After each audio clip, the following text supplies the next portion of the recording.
as the norm. But what we're talking about today is how it is you need to think about money and what its purpose really is. I guarantee you we're going to blow your mind. Stick with us. We've got a great episode for you today of State of Real Estate.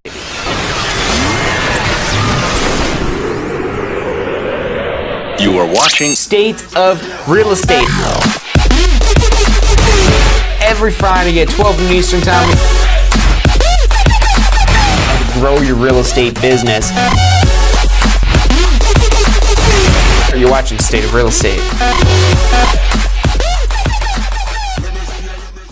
Hey, welcome back to this week's episode of State of Real Estate. I'm John Christmo. The show is brought to you by the Tampa School of Real Estate. Welcome to our weekly mastermind to help you better understand what it takes to grow your real estate business, to take it to the next level, to launch your real estate career. This show is all about pushing yourself forward, pushing yourself up, pushing your business up. And that could apply whether you're starting your real estate career, whether you're trying to crank out more business in your current real estate career. That's what we're talking about today. We're talking specifically about money, which is what makes this all possible.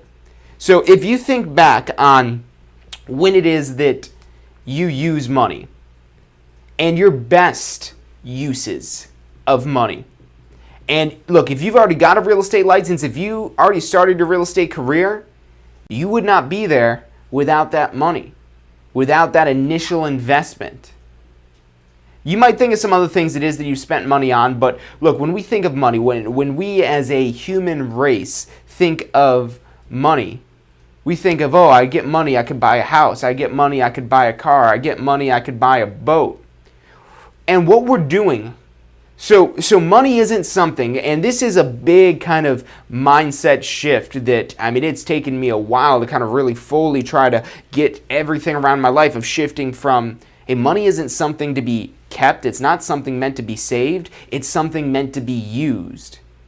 Whether you're using that today or you're using it tomorrow or you used it yesterday, its purpose is to be used. If you don't plan on using the money is worthless. That's the whole point of having money, is using the money. And when we talk about some of these purchases that really everyone has, whether you own a home or you're renting a home, you're paying some sort of money for shelter. And there's that whole kind of hierarchy of needs. And look, you need a place to live. You need a place to shelter yourself. So yeah, that's unavoidable. You've got to pay for that shelter. And you need transportation. Especially in the Tampa Bay area. A lot of talk going on recently about all the public transportation stuff and trying to make that actually usable and make it so people actually want to use that stuff. But especially in the Tampa Bay area, you pretty much need a vehicle. Especially if you're in real estate. Public transportation, it's usually not going to cut it in real estate. Maybe if you're in like New York City or something like that where everything literally is right on top of each other, then maybe you could be a realtor on the bus. But you usually need some sort of vehicle. Now, if we think of that, if you're not in real estate and maybe let's say you live right next door to work, you might want a vehicle, but you don't need a vehicle. And the reason why we change from a want to a need is because the purpose of money, your number one priority with money, to ensure financial fortune, to ensure that you're financially sound, to ensure that you're not having to worry about running out of money, the number one priority of your money, the number one use, the number one purpose of money is as a tool. And that's really all money is. Money is just a tool. And you need to use this tool to attract more money. That's the number one, the best use of money. Because when you've got your money bringing in other money, and we're going to talk about the different ways you get your money to bring in other money. But now when you have these things it is that you want, so the boat, for example. Unless you're a fisherman or you're like some tourism type of thing, you don't need a boat. It's probably not economical for you to travel by boat, even with as much water as that we have. Boats don't go very fast. They're fun. Don't get me wrong, they're fun. It's okay to want a boat, but you're not going to need a boat. So you've got to prioritize taking the money from being a tool to generate more money versus that money not being used as a tool, that money being thrown away with no chance of ever getting any sort of return on that. Look, and even if you're buying, let's go to the boat, because again, the boat is something that's not a necessity. And really, again, unless you're a fisherman or you're doing some sort of tourism thing or anything like that, and when I say you're a fisherman, not that you like to go fish on the weekends when you're not working, but like you're earning your living off of fishing, that's the only time that boat is in need there. So with that boat, it's okay to have something like that, but you've got to have the flow established first and foremost. You've got to have that flow of money. You've got to have the income being generated. And the whole saying, it takes money to make money, it to a certain extent, yes. Now, we're going to kind of demystify that a little bit because that's a little bit of a myth. But the concept, what it is that you want to take, a lot of people will take these adages that people have, like it takes money to make money, and they'll use that as an excuse as to why it is they can't make money. We're going to talk about how you could start making money without money or very little money, how you could kind of get that initial push going on. But now, as if you want to start making money, creating money, not earning money, that's where you use that money. The money is the tool that you're using to attract further money in. And so let's talk about, bring out the whiteboard here, let's talk about some of the ways it is that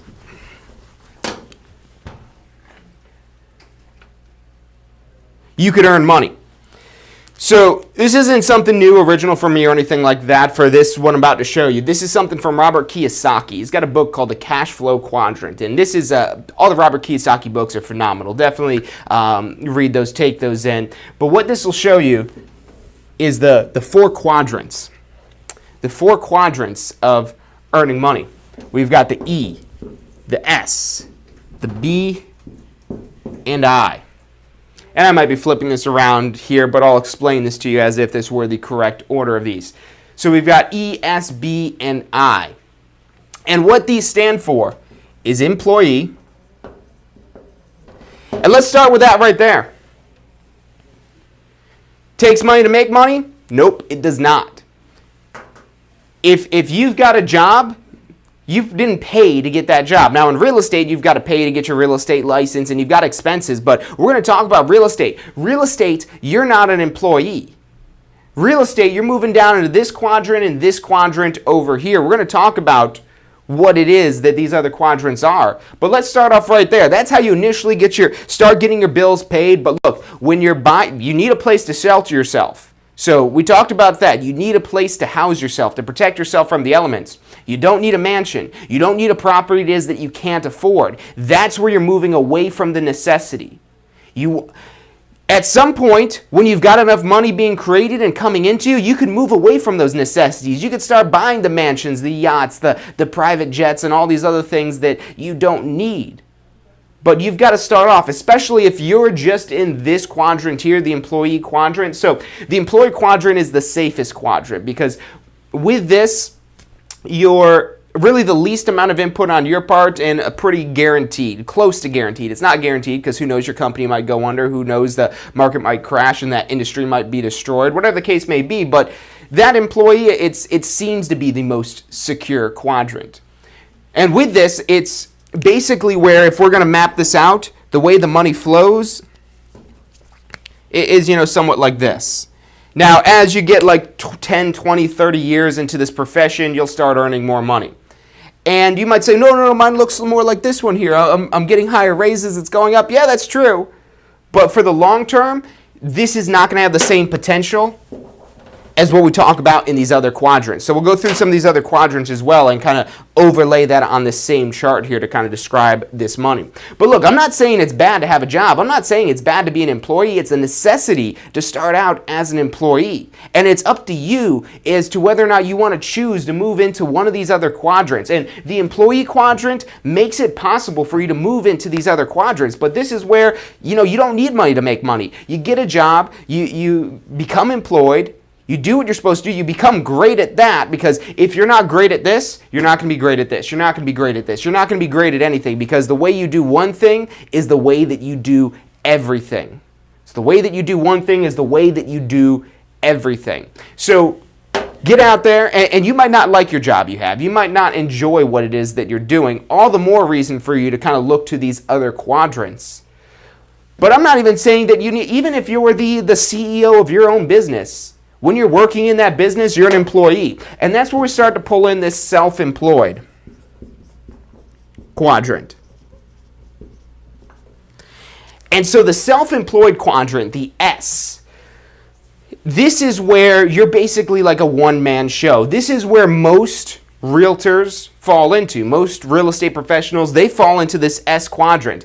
And the S quadrant is, depending on who you ask, but most people like the S as opposed to the E. Like I said, you're going to start out as an E. You start out as an employee, and I'm not talking about in real estate because that's usually not the case. But most of the people that we see come and get their real estate license with us. We have a few people that are starting this straight out of high school, but even then they probably had some sort of high school part-time job, because the people coming to us straight out of high school, those people are hustlers. Those people are the ones that are really trying to crush it, so they probably already had some way of earning income in the past, even though they're just straight out of high school.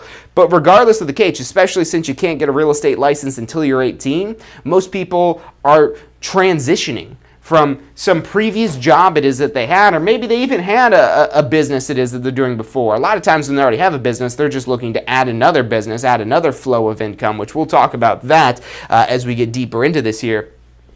But so in the S quadrant, this is where you're basically self-employed. And the self-employed, what's appealing to this to a lot of people is this is where you're in the quadrant now of what you put in is what you get out. Whereas as an employee, your efforts, what it is that you're doing, how it is that you've helped impact the company might go overlooked sometimes. And that's just the nature of the beast. And that's what overall makes this where, and you're trading in that opportunity for security. So, I mean, really out of all these here, the employee is probably the most secure, depending on the situation, but that employee situation is the most secure. But the long-term payoff that you're getting on that, it's not phenomenal. I mean, even if you're rising to be the CEO of this company, and it's some Fortune 500 company, I mean, we're talking a salary of a couple $1 million, and that's 20, 30, 40 years of work you're probably looking at to move up through those echelons. And that's that likelihood, that percentage, the statistic that's going to happen. It's possible, but There's easier ways to make millions of dollars. And that's when we start to look at these other quadrants that we have here. So moving into the self-employed, this is usually the logical next step that people get into. They go from being an employee, or they're still an employee, but they're looking for additional ways, additional flows of income to bring in. And some people might do that with multi-level companies. I mean, there's all kinds of those out there. Some people might do that by selling things on Amazon. A lot of people look to real estate and say, hey, I could get my real estate license, because you could probably make a heck of a lot more money in real estate than you could reselling things on Amazon. And with this, I mean, if you've watched any of our State of Real Estate episodes before, you've seen how we talked about, building your brand and building something long term and building building something that's worth something.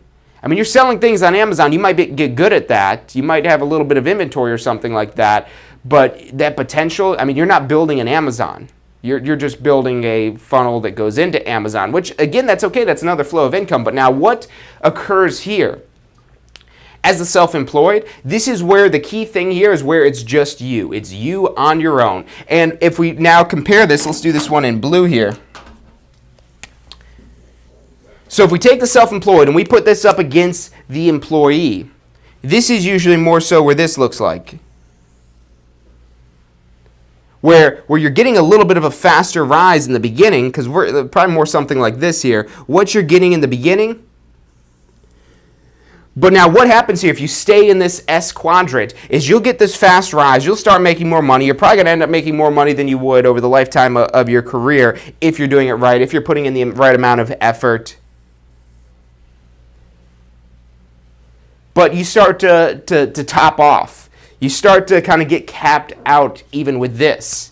And the reason why is, now, a lot of entrepreneurs don't stay in this space, because what you've got to do now if you want to progress further is move into the B quadrant, which we're going to talk about what that is then. You're not necessarily stuck here, but If you're remaining a one-man organization or one-woman organization where it's just you, there's only so much time it is that you have. And especially in this current day and age with the technology that's available to connect the planet, where you might not be able to afford to pay somebody $10 an hour to help you with administrative tasks or things like that, but maybe you've got something that can be done by somebody on the other side of the planet, and maybe $5 an hour to them, half the price of what you'd pay somebody actually here in person. Maybe that makes it where you could, they're maybe not, because again, they're still remote, but the technology, it's really crazy what they could do. But maybe you have them doing some sort of administrative work, or maybe you have them doing cold calls for you, or maybe you have something that you're setting up and you're structuring this out. But what you're doing is you're building yourself out a team. It's no longer just reliant on you. And the more it is that you make it where your business does not rely on you solely, that's where you move into the B quadrant. And we refer to this one as business. And you might say, yeah, John, I have my own business as a realtor, and you're correct.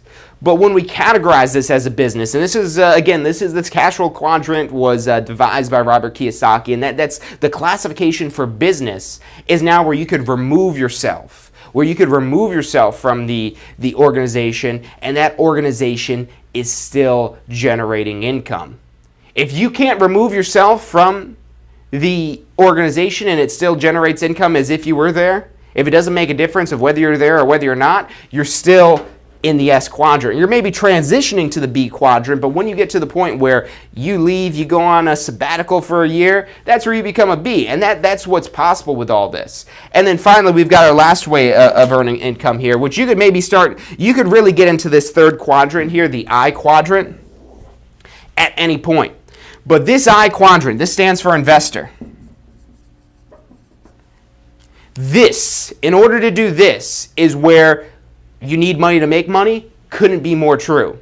You can't buy stocks without money. You can't buy real estate without money. And no money down and all this other stuff out there. You need some sort of money. You got to train yourself. You've got to pay for the training on this to learn how to invest like that. Any one of these quadrants that's not the employee quadrant, you're going to have some investment cost, because you're investing now in yourself at the very least, maybe investing in others as well. And that's what I want to talk about, the investment in yourself and how that's going to have the best payoff out of all this here. If we're talking about the businesses, they come in right about here, and this is where you start kind of scaling up with something like that. That's what happens with the business. But with the business, you've already got to have some sort of self-employed person that's starting this off. And maybe it becomes a business earlier. Maybe it's here it becomes a business. Maybe it's here it becomes a business. Maybe it's here it becomes a business. That depends on who is starting this. But eventually, you could turn your self-employed organization into a business. And as you progress through these deeper levels of this quadrant here, once you break away from that employee quadrant, and maybe you're not even completely breaking away from it, because we could argue that as a self-employed individual, you're still you're just employed by yourself. So whether it's somebody else employing you or you're self-employing you, you're still employed in a business. Now, if you're truly in this side of the quadrant right here, the business and the investor, these are the ones where you're really not an employee. Because with the business, again, you remove yourself, that would make it where you're no longer an employee. Same thing with an investor, but look, both of these are still going to take work. You walk away from any business, even if you've got the really great people in there, you walk away from that business, you walk away from your baby that you started, what's going to happen to it? Is it going to continue to be prosperous? Are people going to get lazy? Are people going to get complacent? Maybe you've built the greatest company in the world for this particular industry. Good Jeff Bezos. Jeff Bezos started Amazon. Is he checked out? Is he retired? Saying, I don't want to do anything anymore? Look what happened to Microsoft when Bill Gates, stepped out of that role. When that really truly became a business, and he's like, all right, let me go help the rest of the world. Look at what happened to Microsoft's market share. So even in this case here, you're still an employee. And in the investment space, you could maybe pay some sort of financial advisor, pay somebody to manage your investments for you. So you're taking a hit on the investments with that, but then you've got to know what direction to push your financial advisor into. Because again, just like the business might happen, no one's going to care more about your money than you. Your financial advisor won't care more about your money than you. They'll care about it a lot because if they lose it, they're probably going to lose you as a client, but no one cares more about anything it is that you're doing, whether it's an investment, a business, a self-employed venture, or an employee. No one cares about you more than you care about you. So what we've been going through here, because you remember, John, I thought we were coming here to talk about money, and we are talking about money. We just went through the different ways to earn money, but I want to go back to money being a tool, how we take this money and how we make these different ventures possible. So maybe you're in this employee space now, and you're looking to push yourself out into these further spaces so you could earn more income. Look, you could ask for a raise in your employment capacity, but asking for your raise, that might give you a little bit of a bump, but you're not all of a sudden rich because you got a little bit of a raise. These other quadrants, these have the power to build you a fortune, to build you an empire.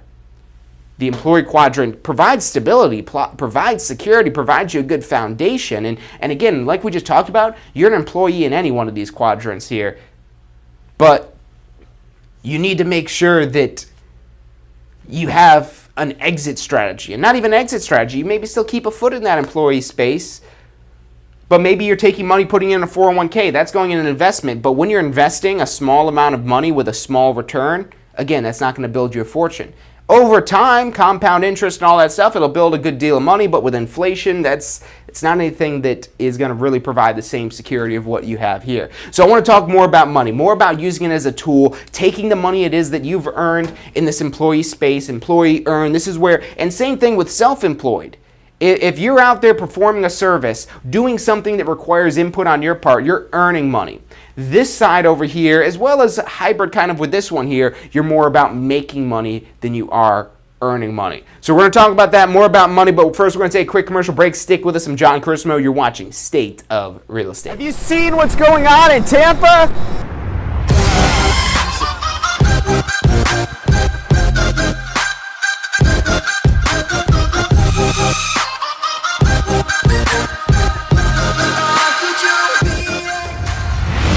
If you're looking to get in on the real estate action that's going on in Tampa right now, we're who you need to talk to. We can help you get your real estate license, start your real estate career. We're here to assist you for the life of your real estate career. Give us a call. Phone number is 813-928-0106, or check us out online at tampaschool.com. Do you want to incorporate studying for your real estate exams into your busy schedule? Now you can review the key topics you need to know to pass your class and state exams with our MP3 audio review. Simply pop in your headphones or connect to your car to reinforce crucial information while you exercise or drive. Listen to the first unit for free at mp3audioreview.com. That's mp3audioreview.com.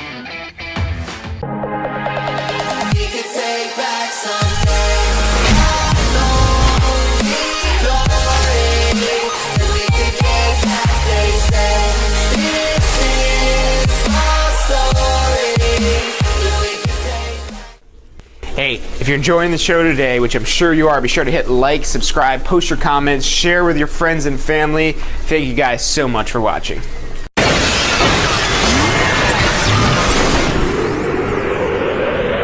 You are watching State of Real Estate. Every Friday at 12 noon Eastern Time. Grow your real estate business. You're watching State of Real Estate. Hey, welcome back to this week's episode of State of Real Estate. I'm John Chrismo. The show is brought to you by the Tampa School of Real Estate. Every Friday, 12 noon Eastern Time, we come to you to mastermind, to take your business, take your life overall. Because you take your life to the next level, your business is going to go to the next level. It's going to follow right along with it. You take your business to the next level, you're automatically pushing your life up there. They're hand in hand, any one of these quadrants it is that you're in that we're talking about. Today, we're talking about money, what its true purpose is, what its number one priority, the way money wants to be used that will earn you more money. But before we talk more about that, I've got a question coming in from David Watson. It's a good question. He's got sent it over on YouTube. So David asked, with all the students getting a real estate license in Tampa Bay, is it harder to make it in real estate today? Man, that it's almost poetic with the way that's worded. So great question, David. And this is something that we study and we watch very closely. And I mean, especially when we see as many students as it is that come through Tampa School of Real Estate, and the opportunity that's out there, it seems enticing, but then you start to wonder, well, if it's so easy to get rich, why isn't everyone doing it? Why isn't everyone got out there getting a real estate license, making some sort of fortune, or whatever that case may be? And what happens? So the reason why there's so many people looking to get their real estate license is because of what's going on in the real estate market. People are seeing the opportunities, and it's ridiculous, and it almost makes you worry a little bit. We're like, oh my God, are they going too fast? But there's if you pay attention to the economy in Tampa, the economy in Tampa today is nothing like the economy in Tampa 10 years ago, and for the entire surrounding Tampa Bay area as well. Tampa has completely transformed itself. Tampa hit rock bottom. Tampa, in the market crash we had in 2008, was one of the top 3 worst hit real estate markets in the country. Just a couple months ago, Tampa was ranked the #1 healthiest housing market.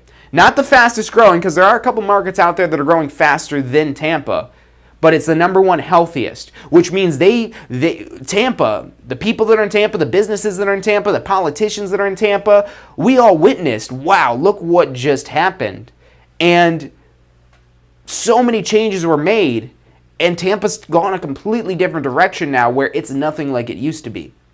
And that's why they rank it the #1 healthiest market, because we're prepared for any changes in the real estate industry, in the overall economy, any changes, any shifts that could occur.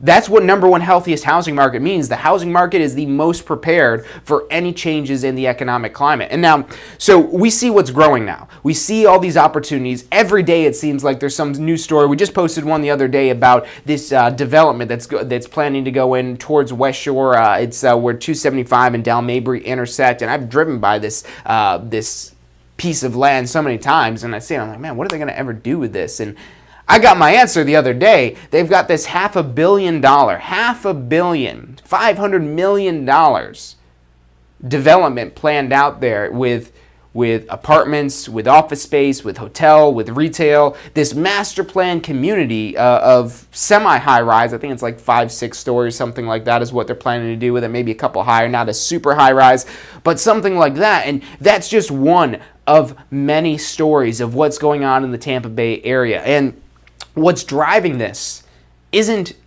just speculation, which that was a big part of what made Tampa an unhealthy housing market so many years ago when we had that crash. That's that we were a very unhealthy market now. The reason why we're such a healthy market right now is because there's so much growth occurring.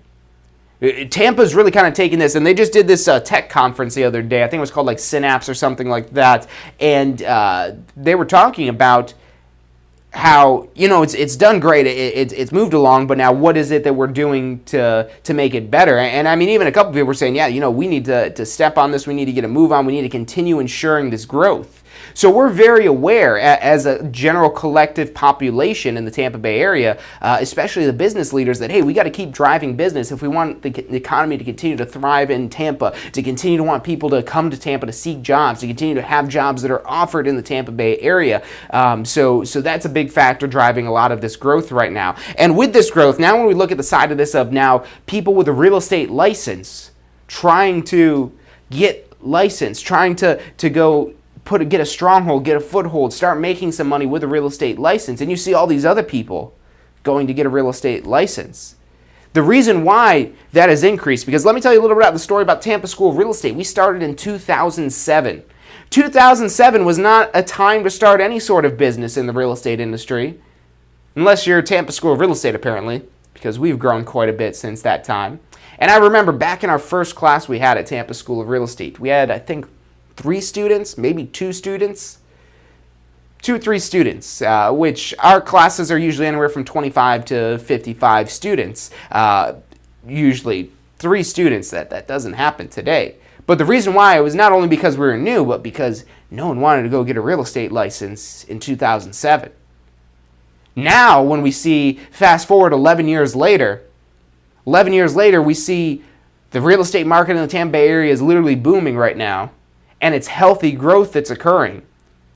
It seems like you're almost dumb for not wanting to take advantage of this in some way or the other.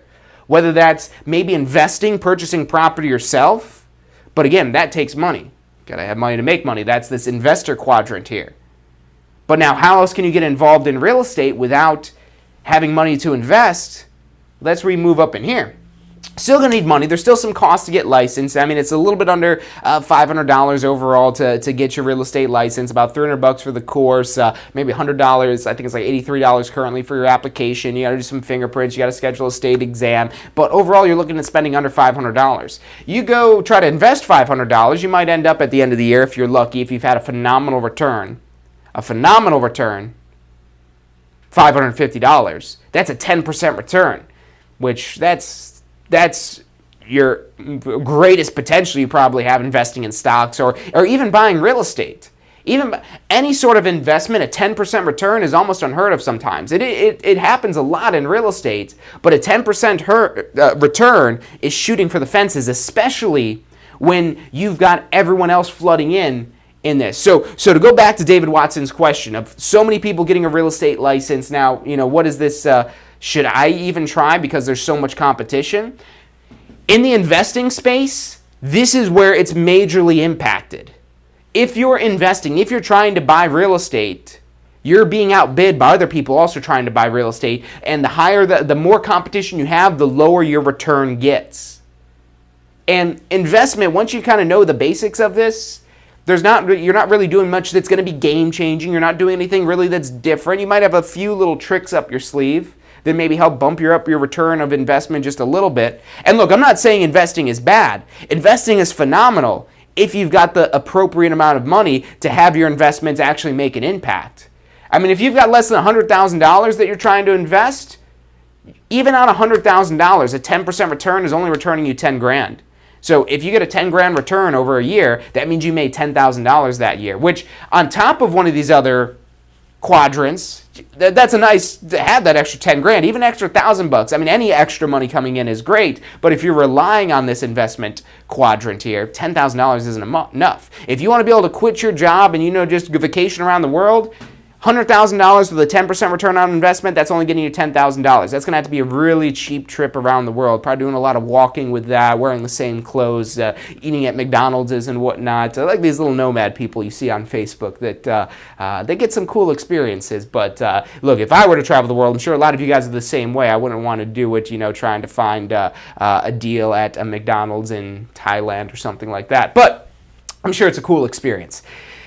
So let's shift back over to the self-employed side, because this is probably where a lot of you guys tuning in maybe have the opportunity to be in, or you're currently in, or you're thinking about joining into that self-employed quadrant. So with the self-employed quadrant, you're going to need to have an investment. But moving away from the employee quadrant is really, and even with the employee quadrant, people are investing more money to be in this employee quadrant than what you could typically invest in these other ones and see a lot greater return on investment. And I'm talking about college. I'm talking about sending yourself to school for 4 years to learn a bunch of stuff that's not going to teach you any tangible, real, actual skills or about anything in particular. Now look, if you're going to be a doctor, that's where going to school for 7 years, 8 years, however long that takes, that specific skill. But look, as more people become doctors, that pace starts to drop. You're no longer, unless you're researching and finding some sort of cure for cancer, you're doing something new, you're doing something different.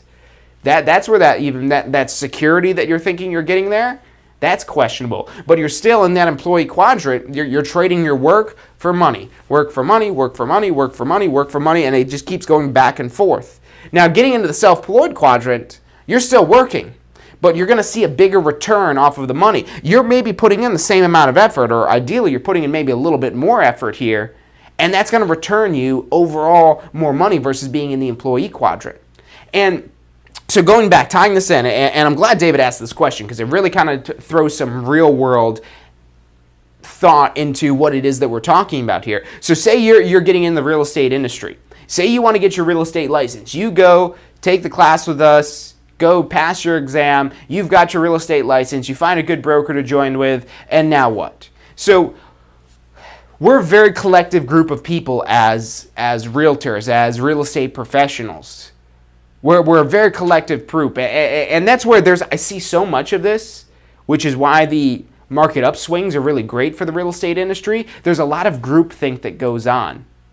And there's people that are the exception to the norm, and you could try to be the exception to the norm. You can be the exception to the norm, but you've got to be cognizant of what your mind's initially going to do. So as people, we want to be around other people. We want to group ourselves with other people and be around, cool people. And there's a lot of brokerage firms out there that'll say, I'm not going to mention specific ones that I've heard a lot of times saying this thing, but if you want to be a better golfer, you've got to get around better golfers. And that's absolutely true. If you're surrounded by a bunch of people that are making $20,000, $30,000 a year, what do you think you're going to make?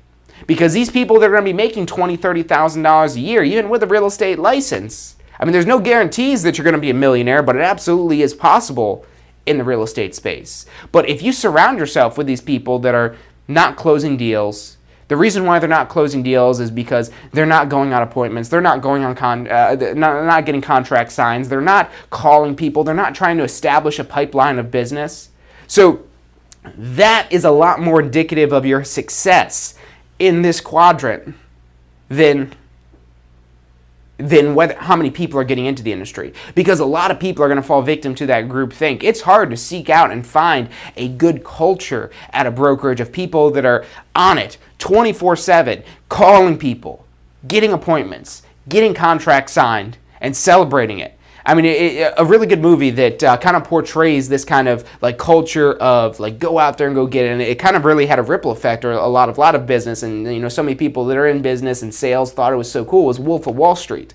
And Wolf of Wall Street, you see Jordan Belfort's company that he runs there and the sales meeting it is that they have and how hyped up and crazy and excited it is that these people are.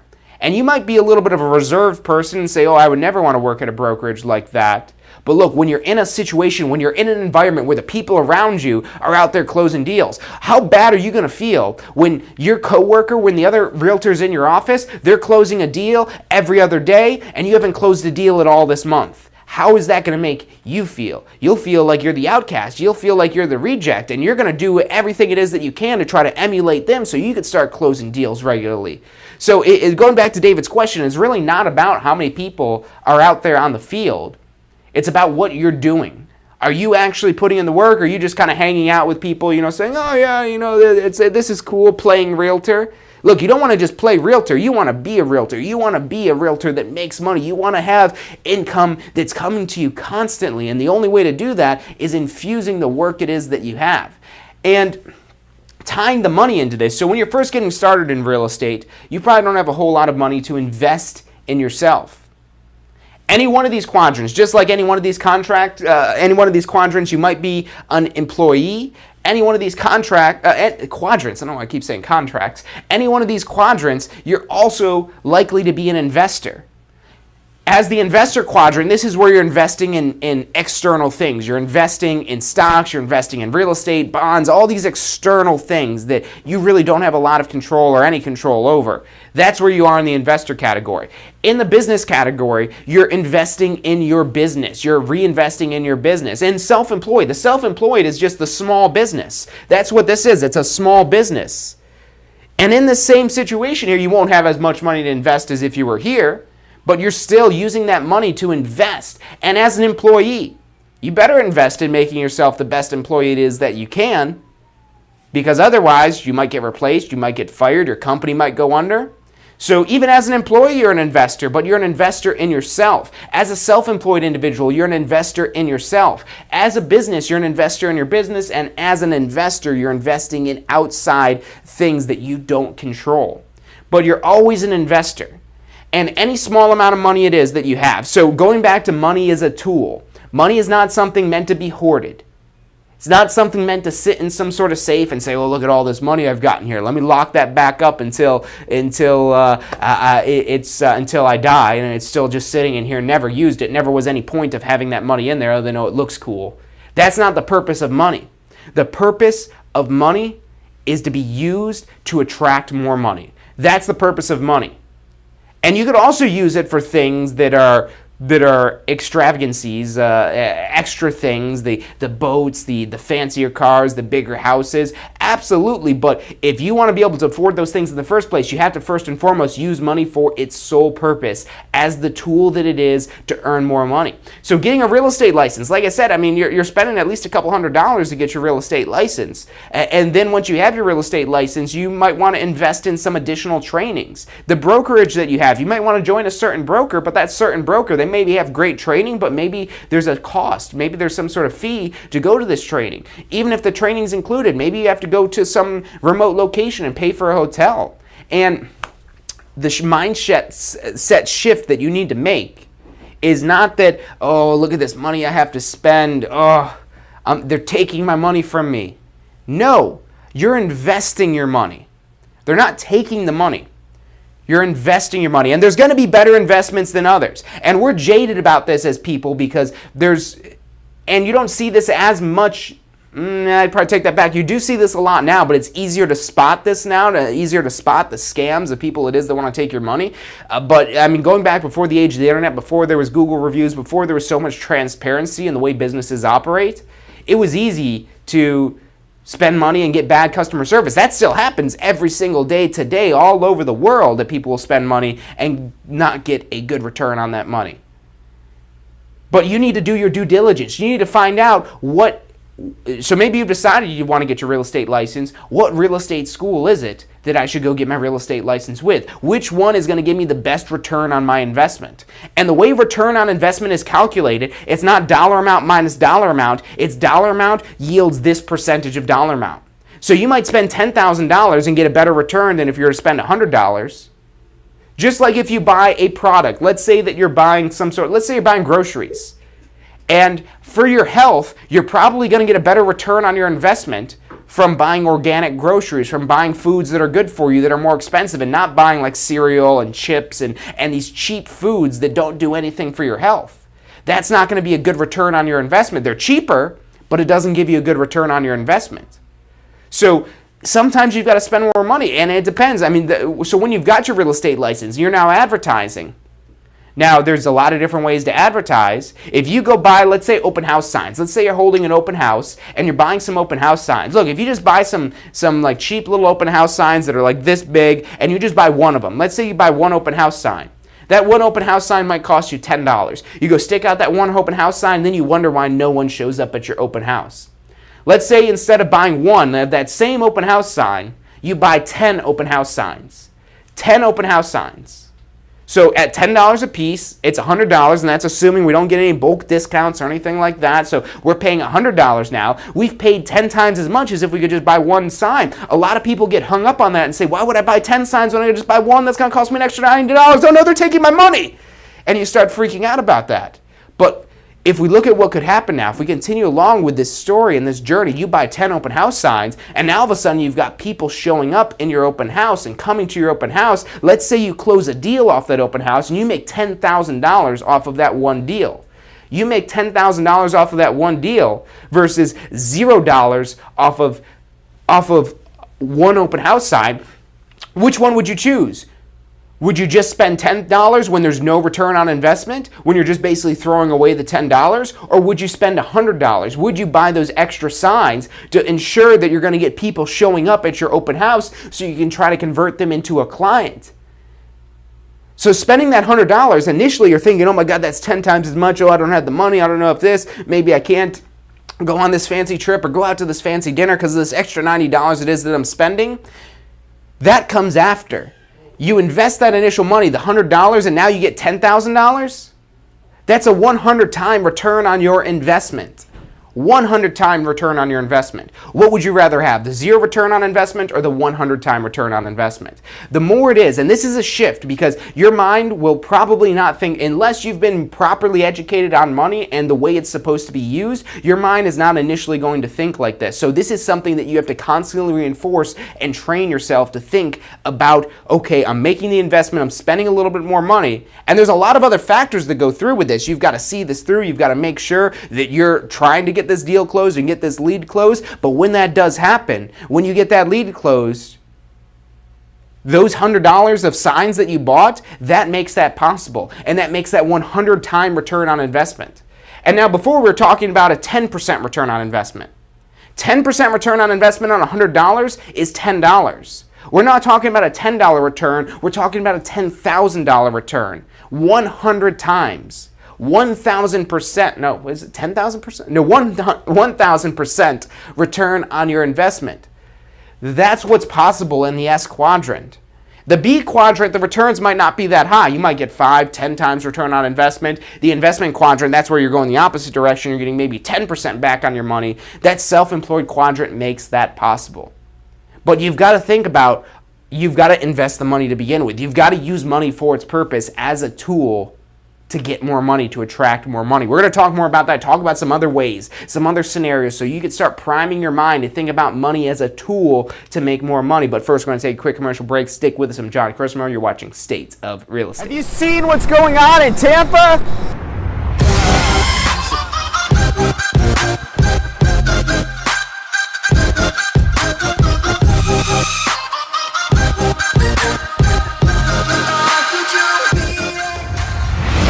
If you're looking to get in on the real estate action that's going on in Tampa right now, we're who you need to talk to. We can help you get your real estate license, start your real estate career. We're here to assist you for the life of your real estate career. Give us a call. Phone number is 813-928-0106, or check us out online at tampaschool.com. Do you want to incorporate studying for your real estate exams into your busy schedule? Now you can review the key topics you need to know to pass your class and state exams with our MP3 audio review.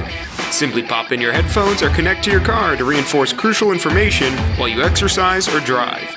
Listen to the first unit for free at mp3audioreview.com. That's mp3audioreview.com.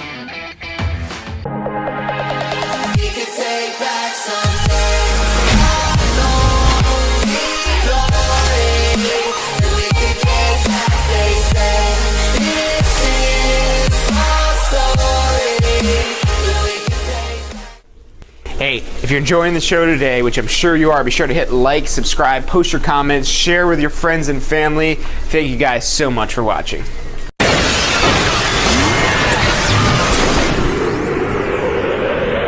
You are watching State of Real Estate. Every Friday at 12 noon Eastern Time. Grow your real estate business. You're watching State of Real Estate. Hey, welcome back to this week's episode of State of Real Estate. I'm John Christopher. The show is brought to you by the Tampa School of Real Estate. And what we're talking about today is money.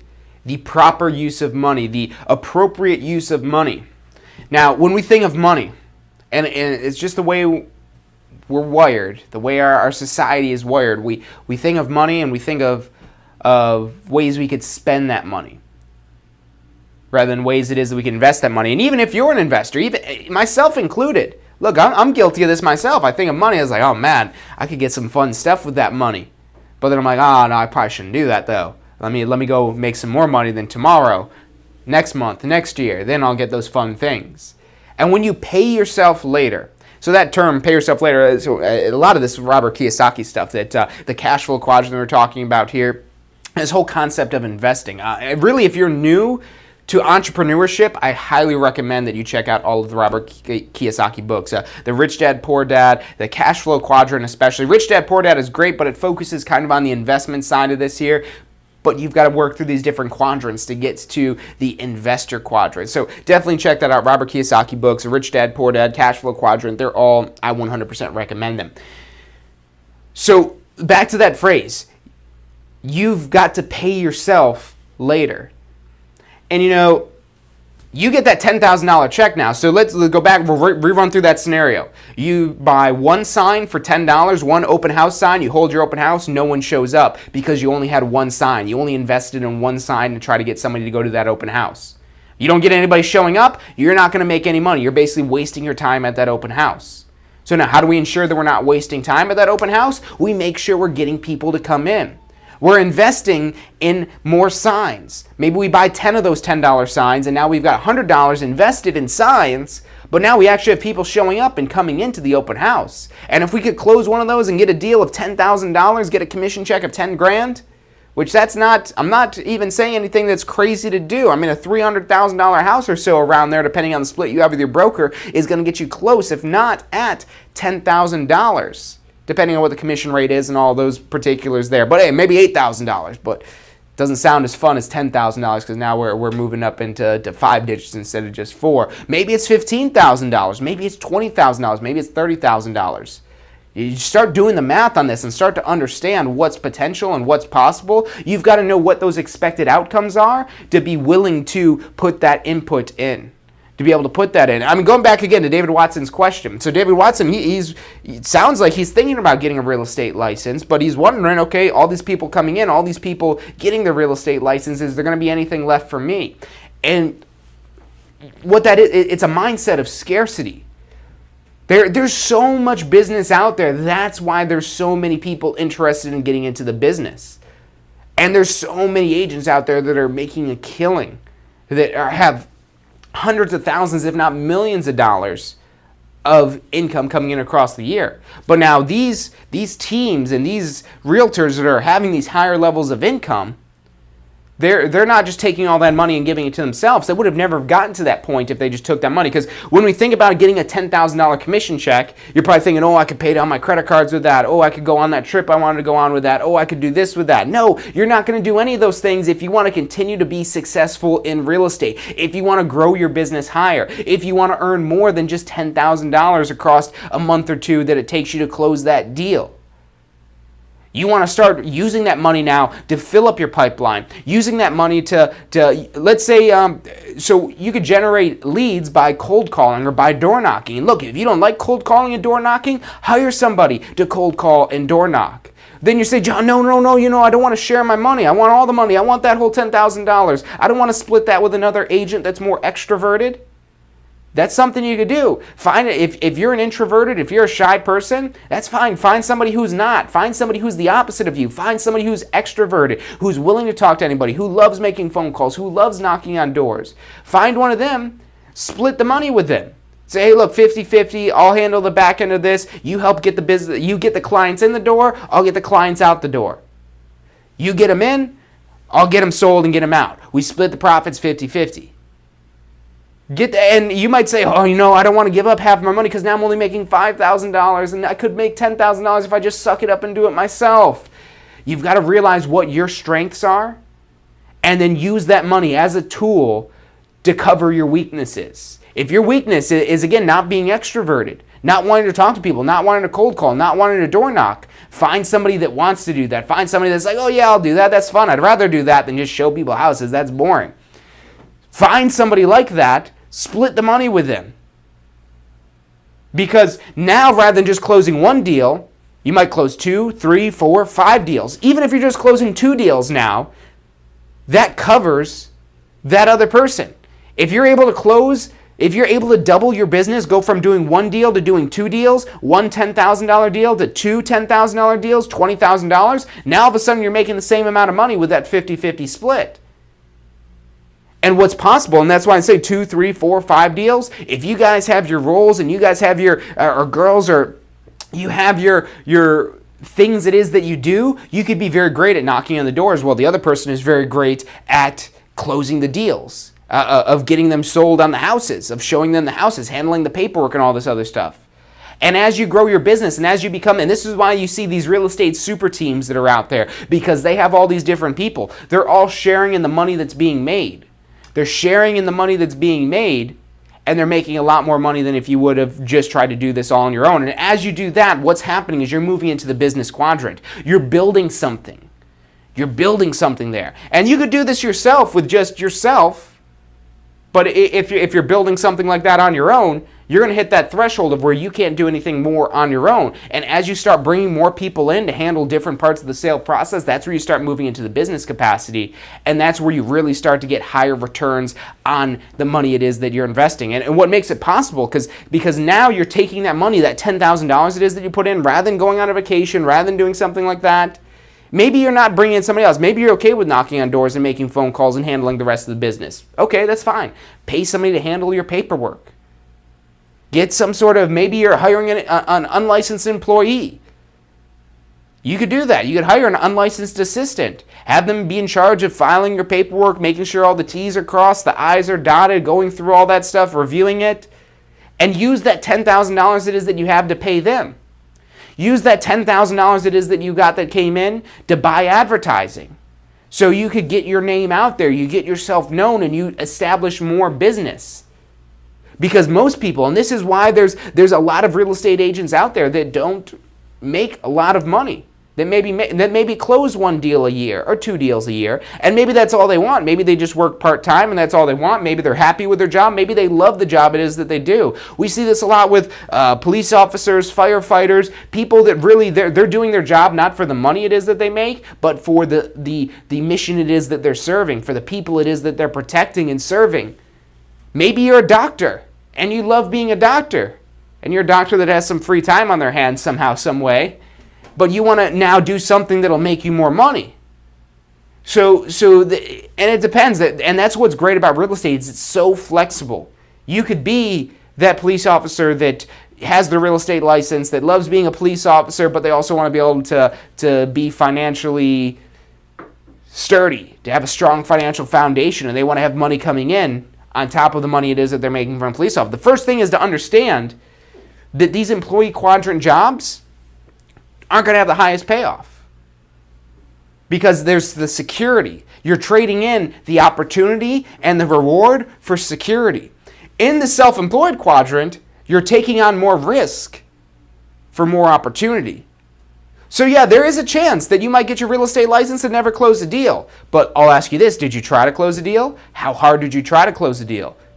Who was it that was helping you close this deal? What happened with these particular deals? Because these are all problems that can be fixed and sorted out. And going back to David's question, he asked a great question about, all these people getting in the real estate industry. That momentum, that riles up these average people. The average people start to see people making money. The average realtors, the average people with real estate licenses making 1 or 2 closings a year. They see the people getting 10 closings a month and they're like, well, I could probably do that here.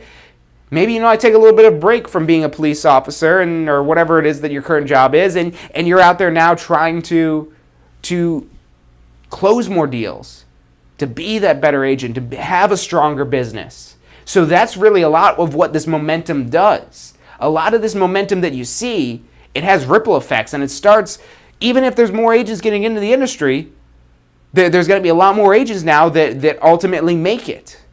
That start making more money, and the ones that are kind of complacent with closing 1 or 2 deals a year, if they don't want to be just closing 1 or 2 deals a year, they're going to try to close more.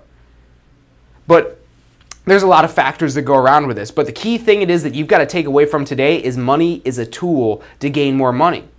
If you're taking that $10,000 check and going and spending it on vacation, spending it on a new car, spending it on a new house, spending it on your kid's tuition for school, I'm sorry. I mean, I'm sure you love your kid, that you want to spend it on tuition for school for them, whether it's a private school or college or anything like that. But let's be honest here. That's not returning you an investment, not financially at least. Maybe that's a feel-good moment that you have from setting them up for success, and that's okay if that's how you want to spend your money. But before you're doing something like that, and this is why you want to try to catch this early, so when your kids are going to school, you don't have to think about it. You could sign a $40,000 check to send your kid to Harvard for a year. But if you're not reinvesting for the future, you'll get to that point and say, oh, sorry, can't get a scholarship there. I don't know to tell you, you're going to have to just slum it at the community college. Can't afford Harvard for you, but, community college here, the in-state tuition, we can afford that. I know you won't. You don't want to have to do that. When you go out to dinner with friends or family members, you don't want to sit there hoping somebody else grabs the check. You want to say, oh, don't worry, guys, I got this. And people will love you for it. That there's this wrong saying that money doesn't buy happiness. And having money, that should be the expression.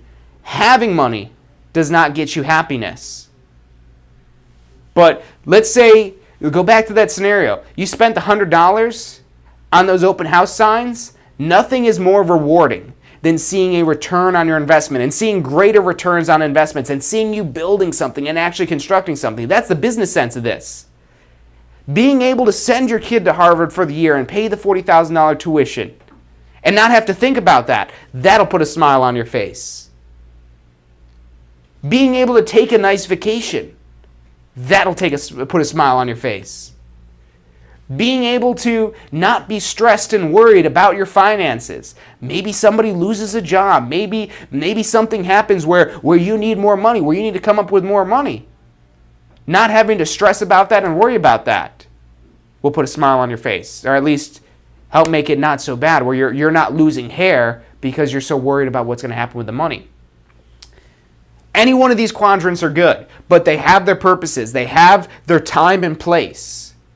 Remember, the employee quadrant, that's for security. It's good to have security, but it just provides the minimum, the bare essentials. That you could have a shelter, a place to live, be able to feed yourself, maybe not the best foods, but you could feed yourself.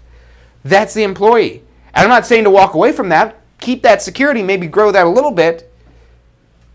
But now, and this is maybe starting real estate part-time, and I know we're running out of time on today's show, but maybe you're starting real estate part-time. We've done episodes on this before. You start to dip your toes in that self-employed market you're now investing some of this money. When you have the stability, when you've already got a job that's paying your bills and you get a $10,000 check, you're a lot more likely to invest that money back into your business because you don't have to worry about using that for your expenses, for your day-to-day expenses. Not to say starting full-time and jumping right in isn't good, because that could be good as well, but you've got to be willing to treat this like a full-time job and not just do it as a way to, be lazy about things. So if you put in the efforts, you will see returns. It's not a matter of if you'll see returns, it's a matter of when you see returns. If you remain persistent, if you take in the right information and have the right trainings and you prime yourself, and there's a lot of factors that go into this, but if you continue pushing yourself along, you start to overcome these obstacles. You start to learn what it is that you need to do. In any situation, perseverance will always win in the end. But you need to get yourself into these other quadrants. Don't subject yourself just to the employee quadrant. At the very least, have a 401k or one of those investment plans. Have something like that so you've got an opportunity now to grow money. It's not going to get you a lot, because with investment, remember, that's where you need money to make money. And the more money it is that you have, the larger returns it is that you're going to be able to get. You'll be able to get into better investments with more money. More risky investments, but that have higher yields and higher returns with more money. So it's good to invest, but you've got to know that you've got to be using these other quadrants to build more money.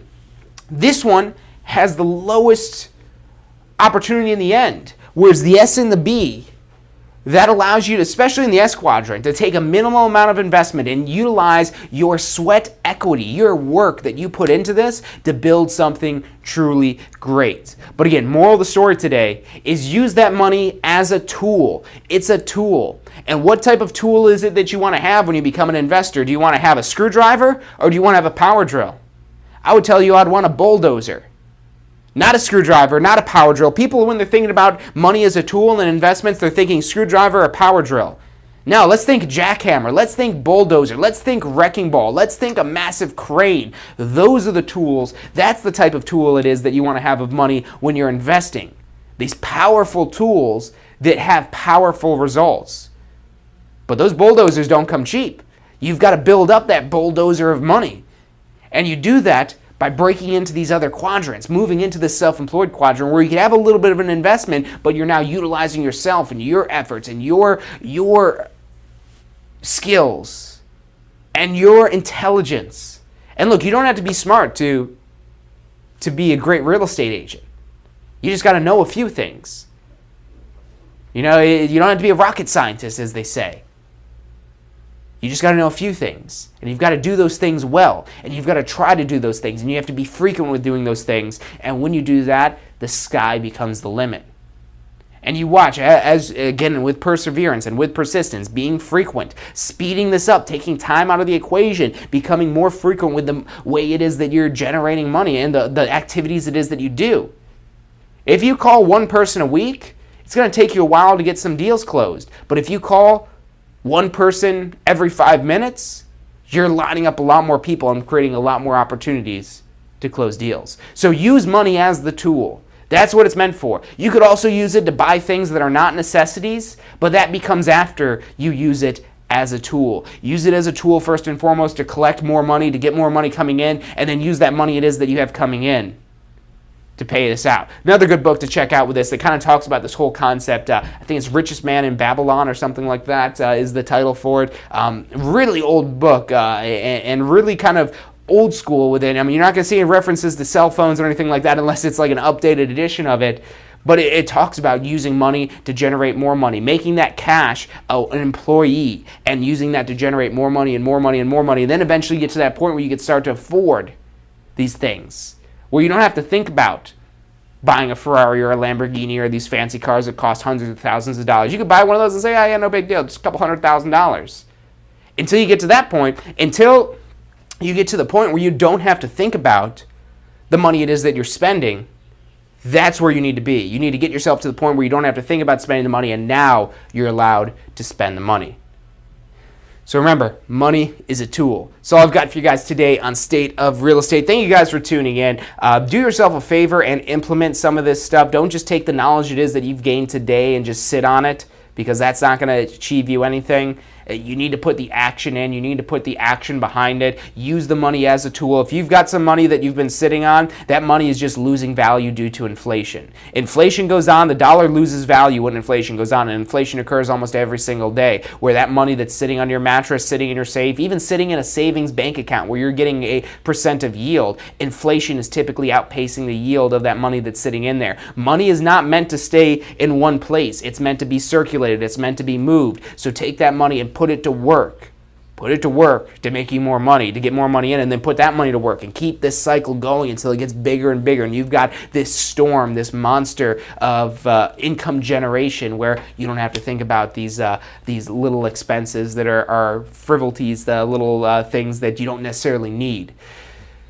So all I got for you guys today. If you're thinking about starting your real estate career, maybe you've got to do post-licensing. You still got a couple days to do that. They've extended the deadline to April 2nd on that. Give us a call if you haven't signed up for a course yet. Your only option at this point is online, but it's not impossible. It is very possible to get that done before the deadline. So give us a call if you need to do post-licensing, especially if your deadline isn't March 31st. Really give us a call if your deadline is March 31st, but if your deadline's this September, don't end up like the people March 31st that are hustling right now to try to get their post-licensing done before their license goes null and void. So give us a call if you've got to do post-licensing. If you're looking to start your real estate career, we've got a step-by-step guide to not only get your real estate license, but pass your exams on the first try. We've got a whole recommended strategy for that.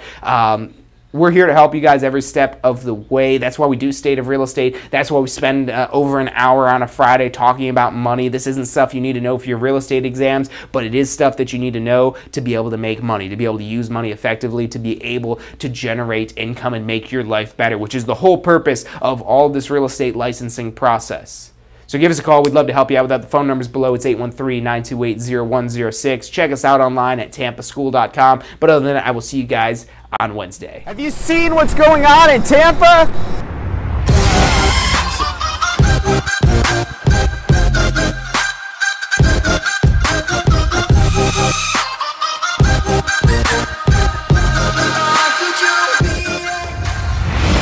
If you're looking to get in on the real estate action that's going on in Tampa right now, we're who you need to talk to. We can help you get your real estate license, start your real estate career. We're here to assist you for the life of your real estate career. Give us a call. Phone number is 813-928-0106, or check us out online at tampaschool.com. Do you want to incorporate studying for your real estate exams into your busy schedule? Now you can review the key topics you need to know to pass your class and state exams with our MP3 audio review. Simply pop in your headphones or connect to your car to reinforce crucial information while you exercise or drive. Listen to the first unit for free at mp3audioreview.com. That's mp3audioreview.com.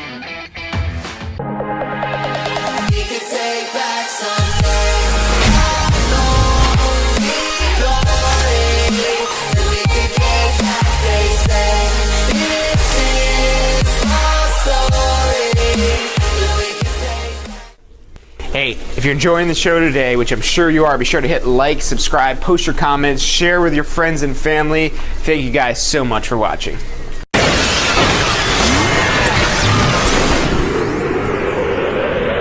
You are watching State of Real Estate. Every Friday at 12 noon Eastern Time. grow your real estate business. You're watching State of Real Estate.